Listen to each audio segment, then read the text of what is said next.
is Granger.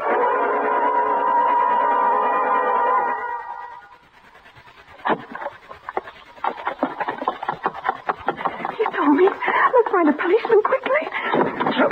Hey there. Oh, I'm sorry. Oh, Mr. Please help me. I've got to get to a policeman. And before we do anything, we better move into that doorway. Out of this rain. Come on. But, mister... Come on. Now, what happened? Fight with the husband? Oh, no. It's the man. What? He saw me.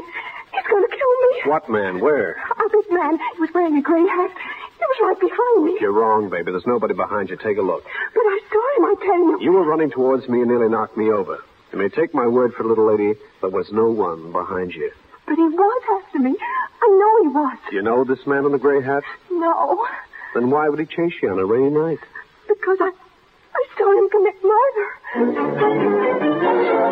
This is Steve Granger, private detective, with a story about a rainy night which was the setting for violent death, and which, just incidentally, almost had me labeled by my friends in the police department as nuts. In just a moment, I'll take you back to one of my most interesting cases.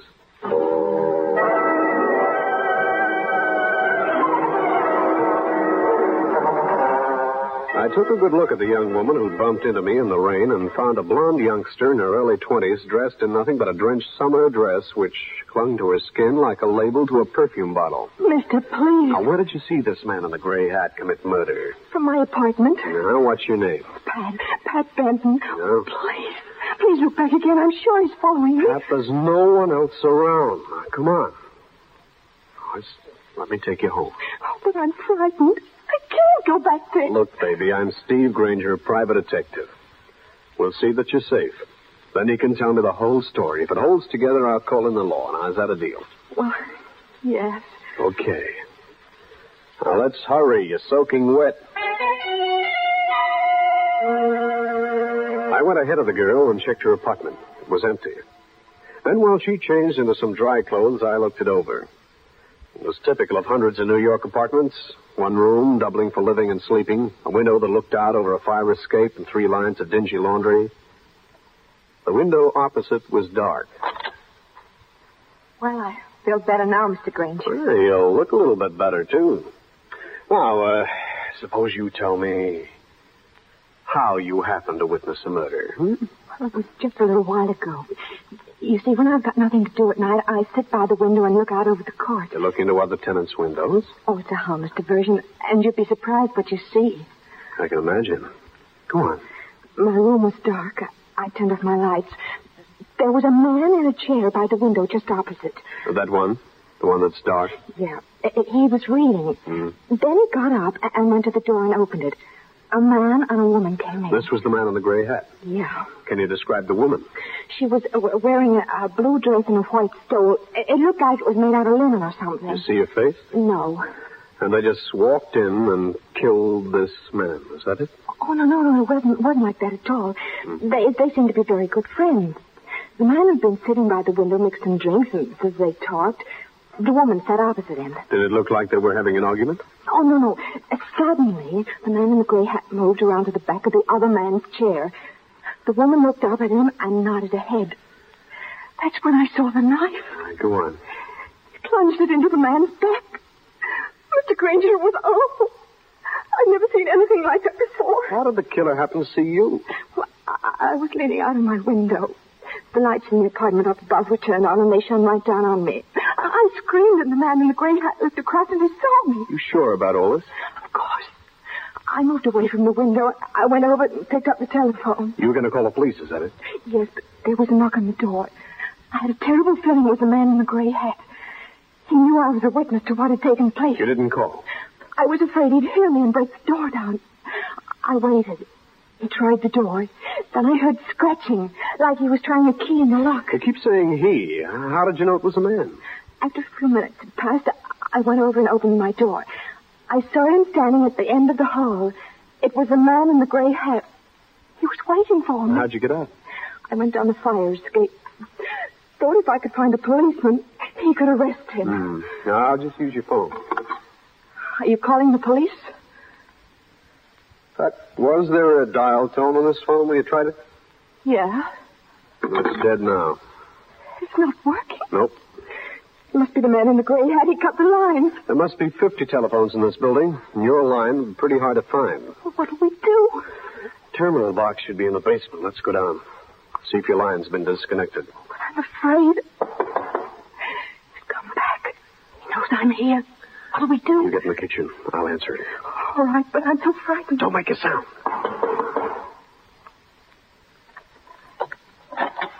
Yeah? Oh, I beg your pardon. I was looking for a young woman. I'm sorry, there's no young woman here. Yeah, I must have got the wrong apartment number. What's the young woman's name? It doesn't matter. I have her phone number. I'll call her and get the correct address. Good night. Okay, he's gone. Was it him? The man wearing the gray hat? No, this was a heavy-set fella, about 45. Had on a brown suit. That's the man. Oh, Mr. Granger, I'm afraid. Okay, lock the window. And when I leave, lock the door. Oh, no. I'm afraid to stay here alone. I can't. Okay, Miss Benton. Then you better come along with me.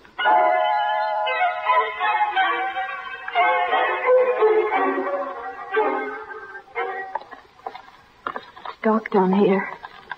Let me see. No terminal box on this side. Mr. Granger, don't you think you ought to call the police? Just a minute, Pat. Oh, here it is. Now, we'll see if your line was cut or what happened. Hey, that light in the far corner. It's out. Stand still. Somebody down here with us. Man in the gray hat. He's going to kill us. Stop that. Can't see any better than we can. Now, don't make a sound. He knows where we are. He's coming to us. I can't stand it anymore. Help somebody. Help! All right, you. Just one. I'd started after the mysterious stranger, but must have misjudged my distance and passed him because he clipped me right behind the ear. I did a slow, ungraceful swan dive and landed on my face. I'll continue with this interesting story in a minute.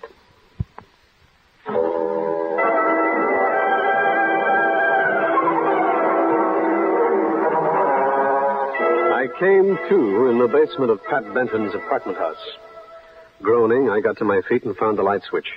A dim glow flooded the basement with a bilious yellow light. Pat Benton had disappeared. This was the door to the girl's apartment. I listened at the panel, hoping for some sound. There was none. Inside, I flipped the light switch. There was no one there. I picked up the phone. The dial tone, which hadn't been there a little while before, was back. I dialed my friend, Lieutenant Jake Rankin, at police headquarters. Rankin speaking. Oh, this is Granger. I got something for you. Why, thanks, Gumshoe. I haven't a thing to do down here. I'm just aching for some work, along with a ton of labor on my desk right now. Well, what's on your alleged mind? I'm in the apartment of a girl named Pat Benton. It's 2479 West 44th Street. Are you having a good time? Something strange happening. I met her on the street. She claimed she saw a murder committed. So? I came back to investigate. Her telephone was out of order. When we went out of the basement to check up, I got slugged. She disappeared. Well, what do you want me to do? I'm in homicide, not the Missing Persons Bureau. Get a John Doe warrant and drop around. I'd like to see the inside of a certain apartment.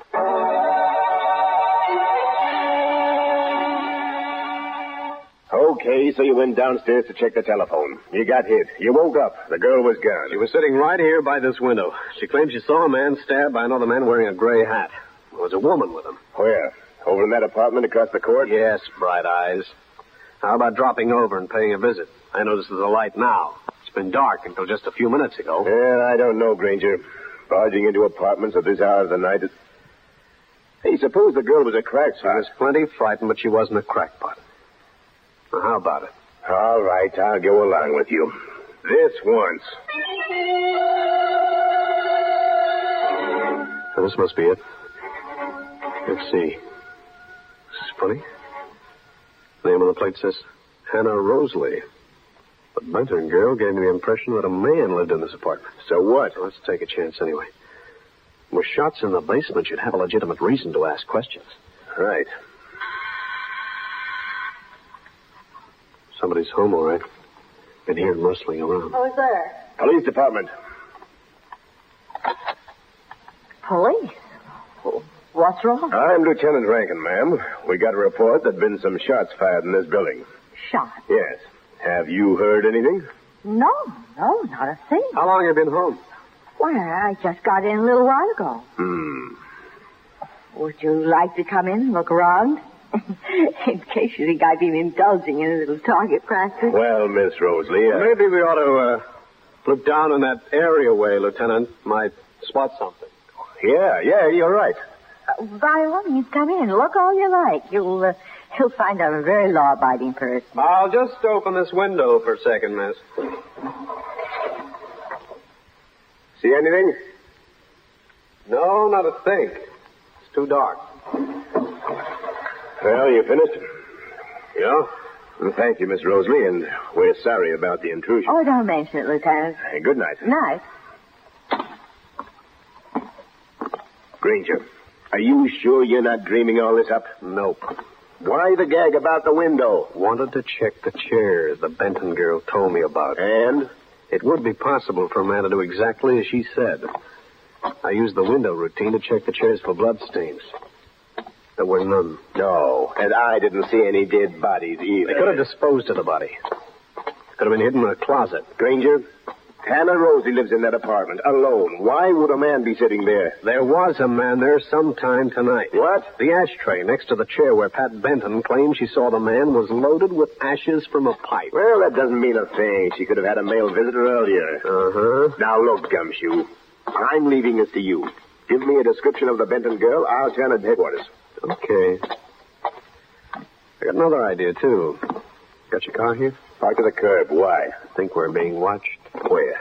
Who? The watcher wouldn't be that obvious.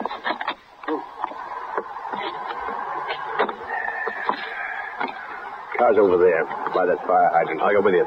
But drop me off at the next corner. Coming back here? What have I got to lose? I rode to the corner with the police lieutenant, got off, walked into a phone booth, and dialed a number. A minute later, I was talking to Cal Hendricks. Hiya, Stevie. What's on your mind? Cal, get out your thinking cap and do a take on a woman named Hannah Rosalie. She's about 35, red hair, 5 feet 6 in heels, dresses well, sounds like a well-educated person. Okay, you want me to check Hannah Rosalie. What else? I'll be prowling an apartment building at 2479 or 2481 West 44th Street. If you come up with anything, call Rankin.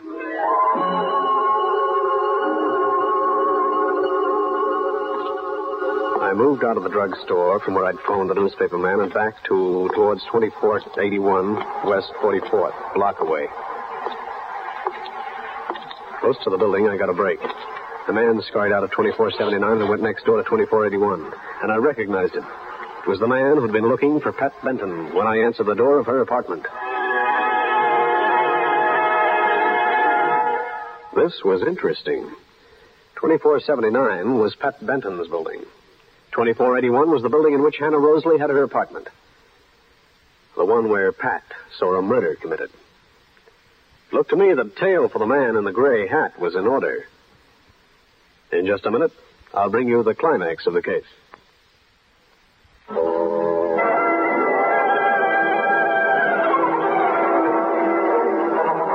When I saw the man who Pat Benton said was a murderer go into number 2481, I slipped into the courtyard between the two buildings and made use of the fire escape which led to Hannah Rosalie's window.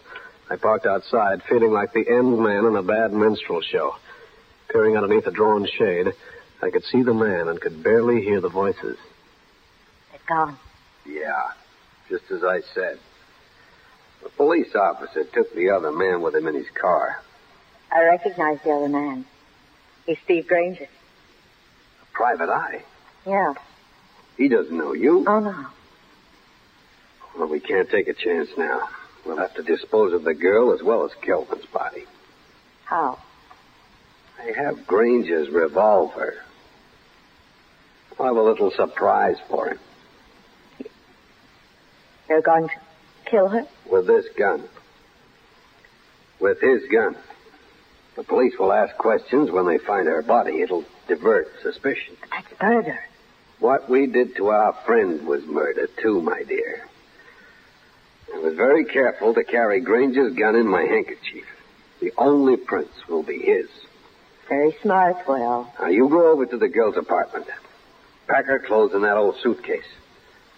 I'll seek it in Long Island Sound after I dispose of her. Where are you going now? To get the car. Then I'll get the girl out of the basement. Well, wait. Wouldn't it be better just to have the girl disappear? Look, baby, I'll do it my way, and don't you ever forget that.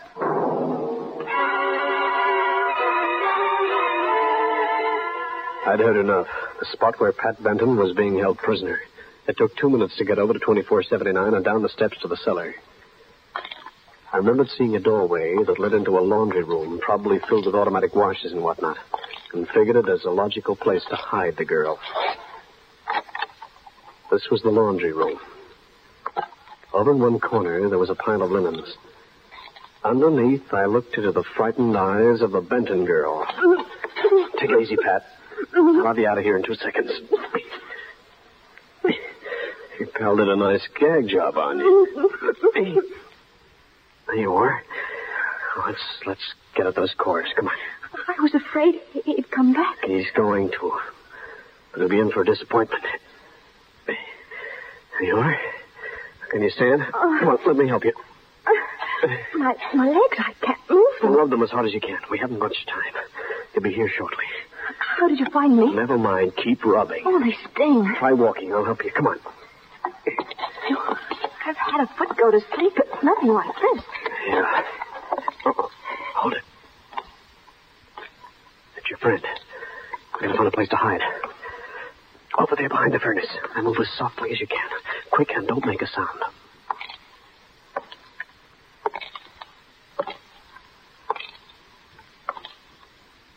He's gone back. When he finds out you've gone, he'll look around the laundry room first. Is there a back way out of here? Yes, over there. A door that leads up to the street. Come on. Watch in back of us while I get this door open. You see anything? He's still in the laundry room. Good. Now, hurry up. And if he sees us, you run while I distract him. Grab a taxi and go to police headquarters. Tell Lieutenant Rankin what's happened. All right. Go on ahead of me. Turn around. Turn around. He's seen us. Yeah. Right, come on. Let's move, girlie, fast. Where? To the police? No. First to my apartment.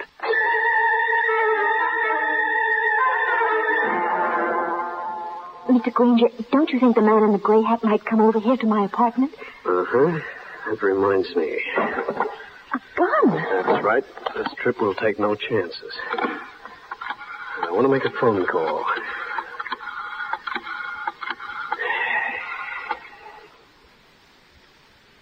Hello, Cal. What'd you find out? Uh-huh. I see. Yeah. They did. Did you get a description of the men? Uh-huh. Yeah, this begins to add up. Sure, that's why one was killed. Yeah, thanks, Cal. You're a great help. Good night. No, I don't need another thing. See you tomorrow. It was Cal Hendricks, an old pal. He looked up your friends for me. I think I know why that man was killed. Why? Anna Rosalie has been working around the country with 2 men. One is named Will Stanek. The other one's name is unknown. They were last seen in Chicago, where they fleeced some widow out of her life savings. But why was the one man killed? Well, Stanek is the man who tied you up. He knifed his partner. Probably a disagreement about money. Or even a double cross. Then the police can pick him up and we won't have to worry? Yeah, except for one thing. What happened to the body of the man who was killed? It wasn't found? No. But when Lieutenant Rankin learns the truth, I have an idea that Miss Rosalie will talk. I want you to help me. How? Ever see one of these before? Why, no, I haven't. Well, it's a blackjack. You hold it like this and apply it to the top of the person's head, right? Oh, I've seen it done in the movies. You know how to do it? Well, I could try. Okay, use it if you have to. And don't spare the muscle. Both of these people are killers, remember? I know. Well, we've got to bring these characters out into the open. That's the door. It'll be him. Stand over there. Look natural. And put that blackjack out of sight. All right. Oh. Mr. Granger. Come in, Miss Rosalie.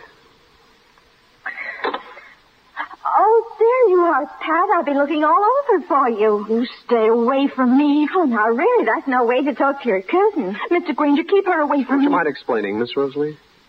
Oh, Pat is my cousin. She's been having a little trouble. It's affected her mind. Oh?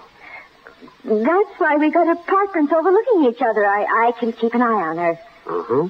You see, she keeps imagining that she sees murder. She tells people about them, and they're inclined to believe her. And, well, it is very embarrassing. I can imagine. Oh, she's told you, of course. She has, and I'm inclined to believe her, Miss Rosalie. Particularly when she mentions a stabbing in your place. Oh, really, now, I'll just have to take her home if you don't mind. I definitely do mind. Because your little gag won't work, Miss Rosalie. I don't have to stand for this, you know. Miss Rosalie, when you came to the door, you knew my name. Even though I wasn't introduced when Lieutenant Rankin and I were at your place earlier. But nothing. I perched on your fire escape. I heard you and Will standing talking about this girl. That's what... Yes, that's what happened. And you and your partner guessed it. That's why you're here, pretending to be her cousin. You want to get her out of here, so he can kill her. I'm leaving. No, you're not. You're staying. There's a certain police lieutenant who wants to chat with you, baby. Look, Just stand still, Mr. Granger. It's the man in the gray hat. Yes, my dear. You gave me quite a chase. You're a smart character, Stanek. You got in here and hid in the kitchen, right? Right. And before you make the mistake of reaching for that gun, I'll take it. Here we are. Wow. Nice little party I'm having tonight. Even if two of the guests are uninvited. Quiet. Hannah, get the girl out of here. My car is around the corner on the side street. And hurry. You're quite an organizer, Stanek. Go on, Hannah, hurry. Have you a gun? Yeah. Good. If she makes any noise or tries to attract attention, you know what to do. Yeah. Please, Granger, no moving around. I don't trust you. Thanks. I didn't think you would. You won't be long, Will. Not more than a few moments.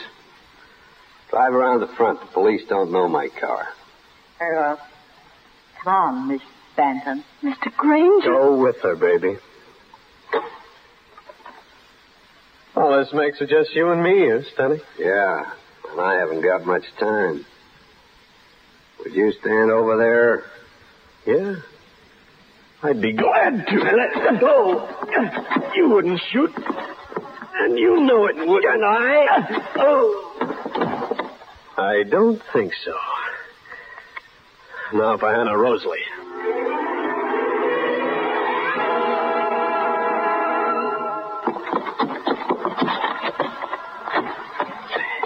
Okay, Miss Rosalie, up with it. Hey, what goes? I think you'll find that Miss Rosalie is indisposed, Mr. Granger. What? The blackjack, you know. As you suggested, I hit her over the head.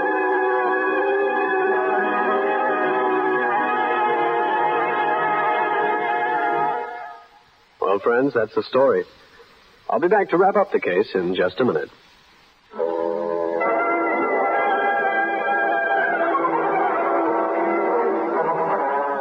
About the time we got Hannah Rosalie and Will Stanek tied up, Lieutenant Rankin showed.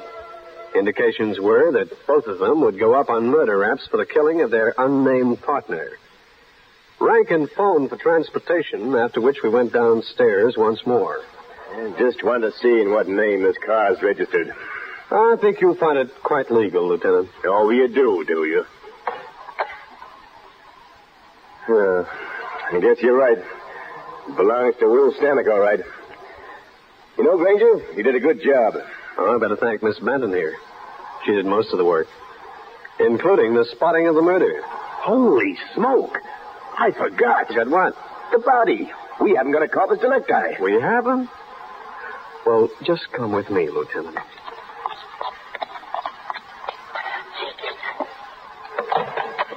There you are, Lieutenant. In the trunk compartment.